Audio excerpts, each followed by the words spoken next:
You are listening to All Burgundy and Gold, everything powered by the Urban Sports Scene and Fox Sports Radio 96.9 FM and 1340 AM. Hopewell, Virginia. Your hosts are Wole and Glen. Mo and the homie Ray Jeezy are out. What is good, Glen?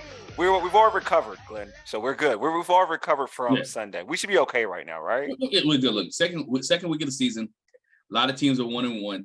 Yeah. A lot of teams are 1-1. We're not like we're 5 games out, right? You know Yeah. what I'm saying? So we Every can team's chill. 1-1. No, don't push the panic button yet. There's some good things that with this Washington Commanders team. There's some bad things, but again, if you look around the league, there's some good things with every team, and there's some bad things with every team. So it is wide open yet right now, except for if you're a Buffalo fan, because Buffalo looks good. So Yeah, Buffalo good, and the team we're playing next looks a little good too. But yeah, Buffalo looks amazing. Yes, yeah, but the team we playing next is a little suspect. I look at the competition that they played, so we'll see. We'll get into it. We'll yeah, get into it. I'm interested to know what you think about this team. But subscribe to our podcast on Spotify, Stitcher, iTunes, and Google Podcasts. Just search All Burgundy and Gold Errrything. Also tweet us at ABG_Errrything and hit us up on IG at ABG_Errrything and like our All Burgundy and Gold Errrything Facebook page. Make sure you subscribe to our All Burgundy and Gold Errrything YouTube channel as well. Subscribe, baby. Subscribe. The videos are out there, man. Start liking them. I mean, you are liking them. I'm appreciating them. I want y'all to like them some more. We do appreciate it though. We appreciate the love. Hey, it's time for the pregame. Here's what we have on tap. We'll preview the Washington Commanders' upcoming game against a NFC East rival, the Philadelphia Eagles. All right, Sunday, the Commanders take on Jalen Hurts and the Eagles. The Eagles recently had a dominating performance against the Minnesota Vikings on Monday night, and they were going against Kirk Cousins, so you already know what time it is. You already know that Kirk Cousins is going to lay a dud. It's Monday Night Football. That's what he does. All right, does Washington have a legit chance to beat the Eagles? Glenn, you on mute, bro. You on mute. My bad. I think they do have a legit chance to beat the Eagles, but everything has to go right? I think a lot of things have to go right. And they this week in practice, they need to shore some things up. Secondary needs to show up a little bit. They need to be able to stop the run. We saw some runs. They did this week against Detroit with Swift. I know he wasn't 100%. He had that one long run, but after that, they kind of bottled him up a little bit. So that front four, answer your question, do they have a legit chance? Yeah, they got a chance. You say got a chance. You ain't say legit, you say got a chance. Yeah. Not legit chance. They got a chance. Everybody has a chance. They have a legit chance. Okay. Don't say they have a legit chance. Yeah, I don't see. I'm gonna keep it a buck. I don't think they have a legit chance, only because of track record. I think we have to be fair with what we've seen with this regime and this team in terms of one, like they haven't been able to stop the run yet. Like, to be honest with you, the game against Jacksonville and also the game against the Detroit Lions. The Giants, if they wanted to stay committed to the run, they probably would have been more successful. Then you add on to it that they're playing against a dude that, in terms of rushing yards, has given this team fits in terms of the quarterback and Jalen Hurts, who's coming in town. So you add in the two components, like a guy who's had a good track record against this team as a mobile quarterback, and then this team's inability to stop the run. And then the Eagles definitely are very versatile and diverse in their running game anyway, with Miles Sanders and company on that in their backfield. So to me, I just feel like it's a bad matchup, to be honest with you. And the Eagles won't be like the Detroit Lions. They will be relentless in the run game. Like, so if they are successful early, they're going to continue running the football. My hope is that, that Washington brings a whole different type of game plan into this game. And I'll talk about that later, but I hope they bring a different type of game plan to put it on a particular player to beat them. But we'll see if they are willing to do that. They haven't been consistent in doing that. But I am interested to see if they kind of go away from what they've been doing in the past and kind of like try to make this particular player beat them. Yeah, I mean, plus, last time they came out, well, it was people call it the COVID game, right? Yeah. They gave up 260 some yards of offense. I was playing with backup play. I mean, offense playing with backup players and whatnot. The running game do scare me. Jalen Hurts, as you mentioned, does Yeah. scare me. If you go back to 2 seasons ago, Yeah, the remember? year that Washington actually won, right? Yeah. The division at 7-9. If Doug Peterson wasn't making deals, Yeah, it's for real talk. Washington would have lost that game, right? Yeah. Washington lost because Jalen Hurts was moving the ball down the field. He had got them into the red zone several times, and then all of a sudden, Doug Peterson decides, you know what? I'm gonna go ahead and pull him and play. I can't even remember the quarterback name. But it was a Sudfield, right? The old Sutterfield, Sudfield, you end up playing him, and next thing you know, Washington wins, and Ron Rivera 7-9, he makes the playoffs. Yes. I mean, Philly has always been in Washington. If you go back to history, in Washington, Philly has always been a Washington killer. Yes. In Washington, it's very rarely that the Washington Commanders, Redskins, whatever you want to call them, football team has beat the Philadelphia Eagles at FedEx Field. Yeah. I mean, I had some hope. I know where you're coming from. I have some hope, but it's just like it's a perfect storm. It scares me. This game scares me more than any game. Like if you told me, even if like the Dallas Cowboys were 100%, Dak Prescott was the quarterback, right? This game would scare me more than that game. You know what I mean? Like it's just something about this game. It's just the matchup is it's not ideal to me. And then you mentioned Jalen Hurts in the past, like in that game, right? That they took him out and he was doing whatever he wanted to do. This is honestly a better passing version of Jalen Hurts. Now, does he have flaws? Yes, but this is a better passing version. So recently, also in prior last Sunday, center Chase Roulet injured his leg and against the Lions, and looks like he'll be out for the remainder of the season. How could this affect the Commanders going into this game against the Eagles? It affects them a lot. When you take the center out of the game, that's your guy, right? He calls his fronts, he calls the defense. He knows what's going on. You got to be some kind of cohesiveness between the center and the quarterback. I know you have practice week, but that game chemistry that goes in place with the center and the quarterback. And luckily they playing at home, so it won't be that loud, right? Yeah. But you have some issues there, so it is huge. And Chase Roulet means a lot to this team, right? Yeah. He means a lot to this offensive team. He blocks well. He's able to pass protect well. You very rarely see any sacks up the middle, right? They always come on the edge, so he moves well. Carson Wentz and his offensive line was gelling together. And this is one thing as a Commanders fan or as journalists, people feared was when you started having to go to depth in the offensive line for the Washington Commanders. Because especially that center position, which is key. And, people want to say next man up, but it makes a big difference. Yeah, especially a guy to me that's one of the better centers in the NFL. Chase Roulet has been a mainstay for the last some odd years for this team, and it ain't gonna be easy when you got like Fletcher Cox, right? Like and your center's not available. Your tackle, your guards are banged up. You know what I mean? Like this isn't an ideal game for that situation. So you're going against a physical Eagles team, and you're missing one of your top O linemen. It's just the news doesn't get easier. But like you said, man, I mean, like you said, though, this is what scared fans, people who cover this team.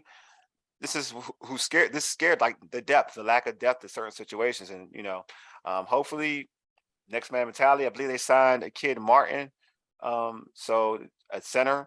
I don't know in terms of is he going to be the starting center for the Eagles. I mean, against the Eagles, I doubt it. I've heard that Wes Martin may play center, or if healthy, Schweitzer will play center. He's the backup center, so if healthy, he's a guard, but he plays center. He could play center too. He would be the backup center. He would be the guy to play center if healthy again. Even Sadiq Charles is an option. I've heard to play center, which is again we'll see. Yeah, they also added Nick Martin. Nick Martin. That's Martin. Yeah. Nick Martin. So yeah. they just signed him today. So yeah. We'll see, man. We'll see how it plays out for them. You don't want any bad snaps, and you want to be able to run the football. But saving grace you have that this Philadelphia team has given up a lot of points. And a lot of those against the Eagles. But again, last against the Lions. Yeah. And so we'll see how that pans out for this Washington Commander offense, which has scored over 20-some points in the last 2 weeks. So yes, we'll see. Definitely. All right, Glenn. What does this team need to do to keep the game close? I would say run the football. My answer, dog. Yeah, but I don't know if they have I don't know if they have the weapons to run the football because of the O line. I would say that, because I'm a firm believer. People say they would say I'm prehistoric. I believe in a ball control offense. If you don't have all your guns, but I don't see them doing. I think they're going to attack the edges. I just feel like you can't turn the football over. So I'll put it this way: score points. I'll put it this way: I'll go on defense. I'll let you talk about the offense.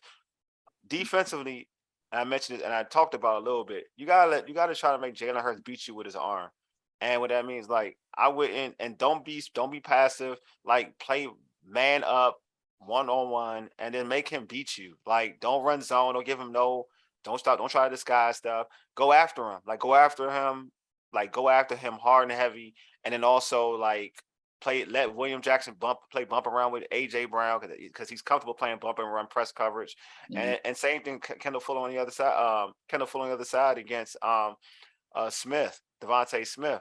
You gotta make this dude beat you. You know what I'm saying? And let him throw passes contestedly. You know what I'm saying? Like you already know he's gonna make moves. He's gonna be elusive if you let him sit in zone and move the pocket, this, that, and the other. He's gonna regardless if you're in zone, he's gonna find ways to get outside on you if you're gonna stay in zone. I would bring pressure.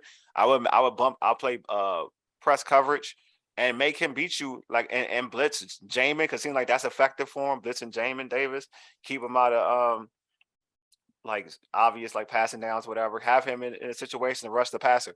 I just think do what the Cowboys have done with Micah Parsons, make him into a playmaker. So that's what I would do, man. I think that's the key. Put constant pressure on Hurts and Jalen Hurts, and make him and press coverage and make him beat you with his arm. Do not let it get to a point where you let him sit and run and do all this other stuff, like read option, all that stuff. Try to make him make a pass, period. And if you lose, you lose. You lose with him doing something that isn't his best attribute at this point in time in football. Yeah, I agree with those points. But from the offensive side of the ball, they need to get everyone involved, right? Terry McLaurin has not really been involved in the last 2 weeks with this Washington offense, right? So they need to get Terry involved a little bit more. They need Jahan Dotson has carried much of the load here, right? So he's done that. Curtis Samuel has been involved. Keep Curtis Samuel involved. Put him different places on the field so they have to make a matchup with them, and we get mismatches with Curtis Samuel and those guys on the field. My biggest thing is too is I always gonna say is establish a running game, right? You got to definitely establish a running game. I mean, you think about this team, right? This team only had, if you go back to the first week, they had 90-some yards rushing. Yeah. Right.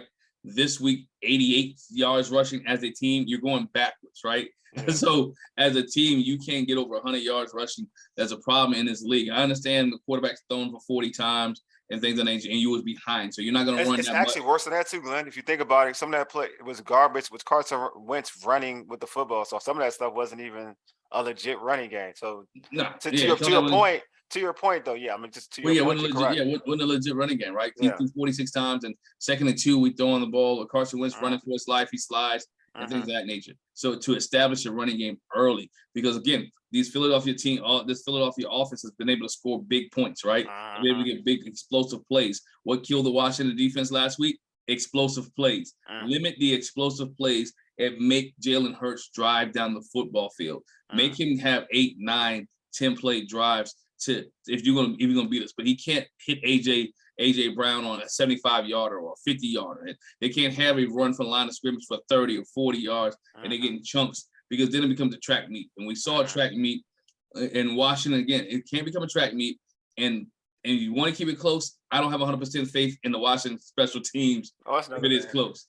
So that's a whole different thing. We talk about keeping it close. In most close games, it come down to special teams. And right now, if you're a Washington Commanders fan, you don't have faith in the Washington Commanders lining up and kicking a field goal. You ain't lying about that. On Facebook, in the Washington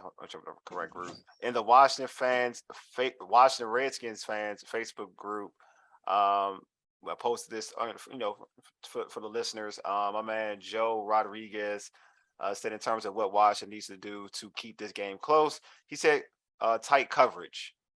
Yeah, I think it a little bit goes hand in hand with what I was talking about. I feel like if you keep things tight, what I mean by that is you play press, you go mad, and then on certain downs, like Detroit did to Washington, like what Detroit did to Washington. Like bring pressure, like bring it, just like it gets to a point where nothing is working. Like what you're doing isn't working. Like your zones don't work. Like because you don't communicate correctly. Yeah. So if you tell me like, oh, I got this man, like to simplify it for this quarterback. No, obviously if you're playing against an Aaron Rodgers or somebody else, they can eat that up because they know protections, they can move things around, and or Tom Brady. But like in this situation, yo, get man up and bring pressure. If Jalen Hurts is good enough to make those type of throws, short windows, God bless him. Like God bless him. You know what I mean? You know, we saw the front four. They're just a step or two off, right? If we in the past 2 games, they've been around the quarterback. They're a step or two off. Whether it's Sweat, whether it's Deron Payne, whether it's Allen, they're just a step or two off. They're batting balls down. Make Jalen uncomfortable, right? Make him uncomfortable, but keep him in the box as well. Yeah. Would you bring pressure? Would you blitz him, or would you just go back and just sit back and just let him? No, I'm not. How would you do this? I'm not sitting back, but I'm bringing pressure, but I'm keeping contained. Maybe a nickel with a wide 9. Right? Which where my defensive ends are staying outside. And I keep it wide so I can contain him in, and so he doesn't get a chance to actually run. And then if they start trying to run up the middle, then we try to bring somebody in. Because we keep the Buffalo nickel anyway. So just make it just go a little bit of widen my ends out a little bit and bring down one of the safeties in the box. And then we try to keep him inside if they're gonna run. And we hit the A and B gap with our linebackers, bring Holcomb and bring Jamin Davis and let them guys bang a little bit. But Jalen Hurts would not be the guy to beat me. And they wouldn't run 236 yards on us as well. And to your point, have Philadelphia in 3rd and 6, 3rd and 7 downs, not in 3rd and 3, 3rd and 2 where they're manageable. Because unlike Scott Turner, 3rd and 2, Philly's gonna run the football. They're gonna run the football, man. They're gonna run the football, and they got various ways to do it. So, Glenn, what is your prediction for the game? A prediction for the game. I actually think this game will be it's gonna be a track meet. Okay. I really think this game is gonna be a track meet. I'm gonna say about 35-28. And I hate to say this though. I'm gonna be honest. Yeah. I'm gonna have to give it to the Philadelphia Eagles. Yeah. I'm gonna have to give it to Philadelphia Eagles. I'm not a homer, as Ray would say. Not a homer. I'm a realist, right? I'm a realist. And Washington doesn't do well with Philadelphia at the beginning of the season. They usually beat them the second time. It's just wow. I feel like Washington's typically good at home against the Eagles when they're a decent team. Washington's a good team. So I would like to pick Washington. But I gotta be I just like I said, it's a perfect storm, man. I just feel like the Eagles are playing a certain brand of football that right now at this particular point in time, it looks like it's Washington's kryptonite at this particular point in time. So I think Washington will play with some urgency, because everybody's kind of been dragging them through the media, dragging them, and fans have been dragging them. They've been dragging his coaching staff. So I think, and they've been dragging certain players. So I do think that usually when you look at Washington, when no one believes in them, this is the type of game they step up, right? When no one believes in them, we've seen this in the past. So I do think they'll lose this game, but I think they'll be competitive. I think that this game I think Washington loses to the Eagles. It will be close. I think it will be 27-24 Philadelphia. Okay. You know what I mean? Yeah. And if they lose this one on the end of the season, they'll be 1-2, and they face the Dallas team with Cooper Rush at quarterback. Yeah, but I would say this though, like even without Amari Cooper. Without Amari Cooper, I believe they beat the Cincinnati Bengals, which I'm still trying to figure out what Cincinnati's doing right now. But when I'm looking at this Washington team, and I'm gonna say this again, like they shouldn't feel like anybody that's on the schedule that they should feel confident against anybody on the schedule. Yes. You know what I mean? Like I'm gonna say this, and we said this on the post game, but when you're a good offensive, like if you're a good offense, like I hear people talk about, this team has the offense. If you're a good offensive coordinator, right, and you're a good offense, unless you're playing like a dominant defense, right, and Washington didn't play a dominant defense on Sunday, there is no excuse for you not to score. Forget not scoring. Flukish things happen for you not to score. But there's no way you have that many 3 and outs in the first half. If you're a good offense, right? And everybody acknowledges that they have weapons. Like you have weapons. Like there's no excuse. You can't say like this team doesn't have weapons. There is no excuse to have that many 3 and outs with those weapons. No excuse at all. And I think that's what made fans upset on Sunday. Yeah. that they knew what this team is capable of. And Yeah. they didn't achieve that against the Detroit Lions team, Yeah. who gave up 38 points the week That's what I'm saying. That's before. all I'm saying. That's all I'm saying. Like, I get, again, so when I look at this game or any team that they play, it is hard for me to say, like, because we know the defense hasn't been good. So that's been consistent. Like, that's been consistent. But there's no way I could say that a team coming in here or they're going on the road that Washington could be like, yeah, you should beat that team. You should beat that team. Because what you showed me is that you go through lows where you can get got. Yeah. It happened in Jacksonville. It happened against the Jaguars. Like, it looked like they was gonna blow out the Jaguars. Then all of a sudden, They got complacent. yeah. So we'll see, man. We'll see. All right. So before the Lions game, man, defensive coordinator Jack Del Rio called out linebacker Jamin Davis, saying he must play better. After the game, Coach Rivera said that Davis was inconsistent. Davis came back with an IG post, subliminal IG post, clapping back. You know what I'm saying? Basically saying, there's some things, basically saying that these what did these folks want from him? You know, and he showed a video of him playing well, like getting the sack against Detroit, then show a clip. I don't know if anybody watched Django, but where the Klansmen are arguing amongst each other and saying that, I'm paraphrasing, but basically saying like, what these dudes want from me, I'm producing in a way. I'm just paraphrasing. Like, he's producing what these folks want from me. You know what I'm saying? They always want to. I'm taking that back. They're always trying to drag his name in the mud. That's pretty much what it is. They're always trying to drag his name in the mud. See, He now he's deleted it. He's deleted that IG post. But I feel like this relationship is rocky. Can this be saved? Can it be salvaged? It can be salvaged, but they got to realize they drafted him. Yeah. So, let's be honest. They drafted him, right? Yeah. They knew what it was. Did he have some great moments on Sunday, this past Sunday? Yes. He looked good. He has gotten better each week, right? Yeah. He's gotten better each week. I don't blame Jamin Davis is the last person they should be talking about on this defense, right? Where I haven't heard nobody saying about William Jackson III. Bro, that's what I'm trying to figure out. Or Kendall Fuller. Why are we talking about Jamin Davis? We're talking about Jamin Davis, and people and the secondary is getting torched each and every week, right? Yeah, why are we talking? Look, there's so many. We did the post game. There are so many people that we were questioning why they were in the game or what they doing. Like, we questioned Mayo. Like, what was Mayo doing? Even on the we questioned Mayo. Like, why are you not calling that out? Like you mentioned, William Jackson. You gave him the bag, and he has been bad. And I've been a William Jackson supporter. So me telling you that he hasn't played well, I'm being honest. He hasn't. Kendall Fuller, like, bro, like, what are you doing? These are dudes that are obviously playing bad. Like, obviously, I tweeted this from the naked eye. Like, I'm not going X's and O's because everybody cuts nowadays. Everybody is a film expert. So I'm not going to even talk about like getting all 22 and breaking down what this team does on Sundays. I'm not doing that. But from the naked eye, as a fan watching the game, Jamin and Deron Payne are probably the only people that showed out, that flashed in the game. Yeah. Jamin and Deron Payne are the only two on the defense that flashed. Everybody else looked bad, pretty much. I'm not putting anything on Jonathan Allen because Jonathan Allen was hurt. So he was basically, you're trying to get this man to play, and he's playing hurt like a soldier. I ain't knocking Jonathan Allen. But everybody else, they ain't show me nothing. But you're calling out that kid? Yeah, you can't call out Jamin Davis. I mean, Jamin Davis, we moved him from outside to inside. He's learning to still play inside backer. He had, I can't remember, like 7-8 tackles. He had the sack. He had to break up, the key break up. You know, he was in phase. Swift. He was in phase. So he did what he needed to do. They took him off the field because they're scared. They don't have confidence in the young man. That's what I'm saying. The young man has confidence in himself. The coaching staff doesn't have confidence in him. I think you know what? Great point. You know, and he needs to continue to show them that, look, I can do this. And Jack Del Rio, again, I got opinions on Jack. Jack should be out of Washington. So that's a whole nother show. No.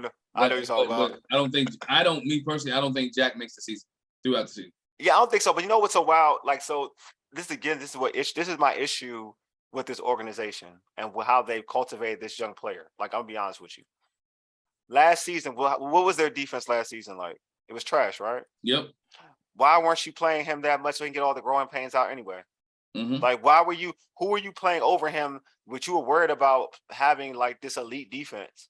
He could have learned why your defense was trash. Like, you could have had him get the growing pains out, and then all of a sudden, like, in year 2, he could be 10 times better because of the experience of what he's seen on the football field. Glenn, you're a coach, you know this. What's the experience? Like, you gotta get him out there to see what it is, especially if he's new to position. If I got a senior who's halfway decent, but I got a sophomore who has potential, I play the sophomore. Yes. Right? Because the ceiling is 10 times higher. He has all the physical ability to be special, right? Yeah, that's ability to play. I got a freshman now who's playing linebacker. Yeah. They're like, oh, don't put him on varsity. Why not? Yes, that's what I'm saying. Like, so to me, when I hear like he's not ready or this, that, and the other, I'm like, blame yourself. And like you said, if like, utilize him to the best of his ability. Like, you're not utilizing him correctly. I'm happy that the kid clapped back, to be honest with you. Because I'm like, you're a man first, bro. Like, you a man first. This like, ain't college. I know you can't take my scholarship away. Yeah, exactly. This ain't college. I'm just saying, like, you can't keep picking on me and thinking it's cool. Like, I get, like, he's the coach or whatever, but I don't know what's happening behind the scenes. I guess that's my thing. What's going on behind the scenes for him to feel like maybe like Jack has talked to him one-on-one or whatever, or talked to the players. But if he hasn't said, you know what, I'm gonna call you out. He had told him, I'm gonna call you out to the media or whatever, and he hasn't addressed that to him initially or something like that. It's a problem, because I know people are like, well, he's a coach, he can do that. It's tough love. Dog, when you watch any era of football, they weren't calling you out in the media like that. They talk to you behind the scenes. They're not calling me out. Nah, he ain't calling. That's Bush League. That's Bush League. He should have talked to that young man. Yeah. Behind the scenes, this is what we need. Or if you didn't think he was capable in the offseason, you should have got another linebacker. Exactly. You had opportunity to get linebackers in, but you didn't want to spend the money on getting a linebacker in. Yeah. It's called arrogance. Yeah, arrogant. Bobby Wagner was out there. I'm sorry. I know what people keep saying. No, you should keep saying that. You should keep saying it, because one of the best linebackers in football. That's what you should be saying.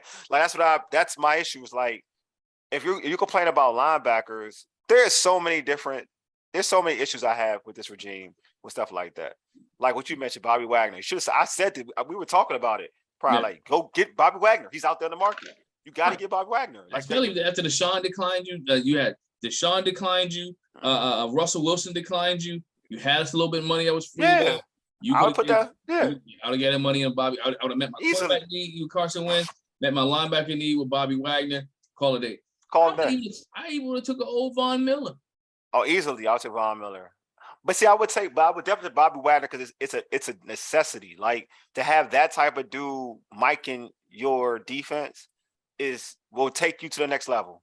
It automatically takes you to the next level. And for Jamin Davis to learn from him and to play in a room with him, yes, it makes him that much better. Agreed. You know what I'm saying? So, like, all they can do is blame themselves. And I wouldn't even argue, like, with Coach Rivera, like, you don't even run your stuff, bro. Like, you're not even running your Carolina stuff. You got Del Rio running stuff for you. This is not even your Carolina stuff. No. You know what I mean? So it's not even your defense. So, but yeah, I'm not a fan of how they, calling out Jamin. I think that Jamin, the way it's going to me, I think they're probably going to trade Jamin down the road. I mean, you heard it. I'm going to keep it a buck.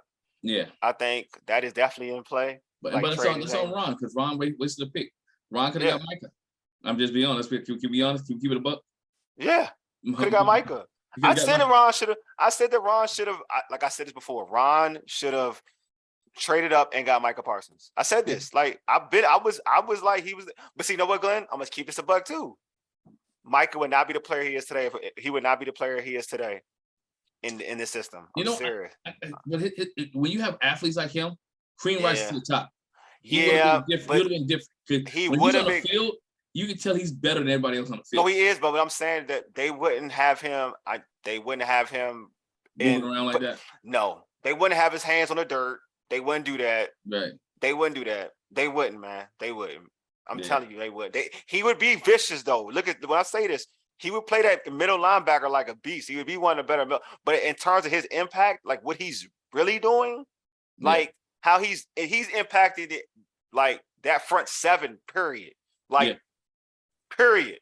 Like, as a linebacker, as a defensive end, period. Like, he is like that guy. Like, I don't know, like that Lawrence Taylor-ish, Reggie. Like, the way they're utilizing him is I hate the Cowboys, but they're doing it perfectly. I will only lie. They're doing it I perfectly. tell people all the time, when you once was a wrestler, right, amateur wrestler, you Mhm. think different. You got a different mindset, dog. Mhm. Those dudes are a different mindset, Yes. different ability, and different talent. If you're a coach, listen to this. Get all your football players to wrestle. Yes, this dude, because that Go look at the history and look at the NFL and look at the Mhm. Hall of Fame and look how many wrestlers who are Hall of Famers. And I can run down a few: Ray Lewis, Warren Sapp, Roddy White. You know what I'm saying? Oh, A lot of wow. those guys wrestled in high school. They're different. They're a different breed. I'm just saying, like, I don't think this, and I see it because, like, I don't think this regime they don't do that with him, and they don't do that with him because, to be honest with you, they could do that with Jamin, Yeah. and they don't. Moving So on. that's what I'm saying. Like, so it's wild, man. It's wild, man. I hope this team can get a W. I really do, man. But it's gonna be tough, man. Things gonna have to bounce right, and Philadelphia's gonna have to turn over the ball. Yeah, exactly. And then, but see, my fear is that if it does, if it works out, if they fluke around, win this game, like they're gonna be on that stubborn crap again. They're gonna be like, "I told you so." And it's like it's like, again, it's the most arrogant regime I've ever seen in my life that hasn't really accomplished anything. That's what gets me. Like, I've never seen such an arrogant regime in my life. Well, I always tell you, I'm not relying on that 7-9 Eastern Conference Championship or Eastern Division. The Yeah, NFC, NFC East. Yeah, I got you. Yeah, the 7-9. Yeah, you won the Division 7-9, but you wasn't 500. Sorry. bro. All right, look, man. What a season where Dak Prescott was out. The Philadelphia Eagles were bouncing around where they needed to bounce around. The New York Giants was a bad football team. Somebody had to come out of the league. Somebody had to come out. Man, Mo team is 2-0. The Giants are 2-0. Man, that's why Mo still celebrating, y'all. That's why y'all haven't seen Mo. Yeah, he's celebrating, man. Giants are 2-0, which may end up 2-8, 2-16. I think all said and done. Hey, man, this has been a dope show. Hey, subscribe to our podcast on Spotify, Stitcher, iTunes, and Google Podcasts. Just search all Burgundy and Gold Errrything. Also tweet us at ABG_Errrything and hit us up on IG at ABG_Errrything and like our All Burgundy and Gold Errrything Facebook page. Make sure you subscribe to our All Burgundy and Gold Errrything YouTube channel as well. Hit that subscribe red button. I think the subscribe button's red. Yeah, hit that red button. Yeah. And also just like, man, the thumbs up, bro. Thumbs up. You know what I'm saying? That's positivity. We're in a world of positivity, man. Yes. So you gotta hit that thumbs up, man. Got you. Not down, no dislike. That's negativity. Thumbs up, bro. Thumbs up. Hey, anyway, this has been a dope show. You've been listening to All Burgundy and Gold Errrything, powered by the Urban Sports Scene and Fox Sports Radio 96.9 FM and 1340 AM. Hopewell, Virginia, for ages. You dig? Deuces, a mega. Lead us out, big homie. Peace.